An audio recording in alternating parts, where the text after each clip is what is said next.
ഹാപ്പിയായോ? ഇന്ന് happy birthday സന്തോഷമായോ? എല്ലാവർക്കും കേക്കൊക്കെ മുറിച്ചു കൊടുത്തില്ലേ?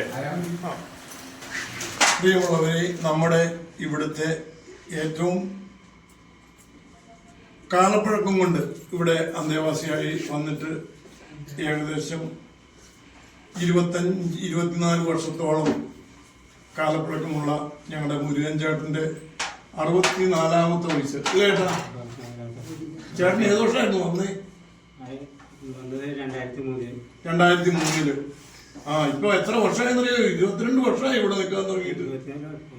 24 വർഷമായോ? അപ്പൊ നമുക്ക് കേക്ക് മുറിക്കാം.